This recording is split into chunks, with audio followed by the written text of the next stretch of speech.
नमस्कार, मैं श्वेता आपका के लाइव न्यूज में स्वागत करती हूं। तो चलिए शुरुआत करते हैं आज की बड़ी और प्रमुख खबर से।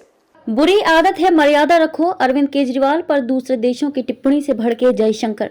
दिल्ली के मुख्यमंत्री अरविंद केजरीवाल की गिरफ्तारी को लेकर दूसरे देशों की टिप्पणियों को लेकर विदेश मंत्री जयशंकर ने सख्त चेतावनी दी है। उन्होंने कहा कि अंतर्राष्ट्रीय समुदाय को भारत के आंतरिक विषयों में बेवजह की टीका टिप्पणी से बचना चाहिए। दूसरे देशों को अपनी मर्यादा बनाए रखनी चाहिए। इसी तरह के किसी भी हस्तक्षेप पर सख्त जवाब मिलेगा। हाल ही में दिल्ली के शराब घोटाला मामले में केजरीवाल की गिरफ्तारी को लेकर अमेरिका, जर्मनी और संयुक्त राष्ट्र के राजनयिकों ने बयान जारी करते हुए भारत पर नजर बनाए रखने की बात कही थी। भारत के आंतरिक मुद्दों पर अंतर्राष्ट्रीय समुदायों की ओर से की जा रही टिप्पणियों के खिलाफ भारत ने कड़ा विरोध जताया है। जयशंकर ने संवाददाताओं से कहा कि किसी ने संयुक्त राष्ट्र के एक व्यक्ति से केजरीवाल की गिरफ्तारी के बारे में पूछा और उन्होंने कुछ जवाब दिया, लेकिन अन्य मामलों में मैं बहुत स्पष्ट रूप से कहूंगा कि ये पुरानी आदतें हैं, बुरी आदतें हैं। जयशंकर ने राष्ट्रों की संप्रभुता का सम्मान करने और एक दूसरे के घरेलू मामलों में दखल देने से दूर रहने के महत्व पर जोर दिया। मर्यादा बनाए रखो। उन्होंने कहा कि देशों के बीच एक खास मर्यादा है। हम संप्रभु देश हैं, हमें एक दूसरे के आंतरिक मामलों में हस्तक्षेप नहीं करना चाहिए।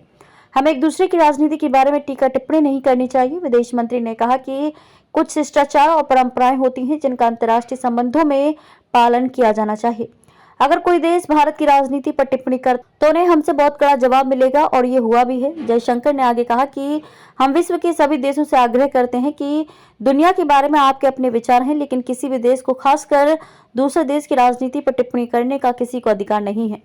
अमेरिकी राजनयिक को तलब कर चुकी है सरकार। इससे पहले विदेश मंत्रालय ने गिरफ्तार दिल्ली के मुख्यमंत्री केजरीवाल के लिए निष्पक्ष कानूनी प्रक्रिया के अमेरिकी विदेश विभाग के आह्वान के विरोध में अमेरिका के एक वरिष्ठ राजनयिक को तलब किया था। इसी तरह का विरोध जर्मनी के समक्ष भी दर्ज कराया गया। मंत्रालय ने एक बड़ा बयान जारी कर कहा था कि कूटनीति में विभिन्न देशों से दूसरों की संप्रभुता और आंतरिक मामलों का सम्मान करने की अपेक्षा की जाती है। खबरों में अब तक के लिए बस इतना ही। फिर होगी आपसे मुलाकात ऐसी किसी बड़ी और खास खबर के साथ। तब तक के लिए नमस्कार और देखते रहिए के लाइव न्यूज।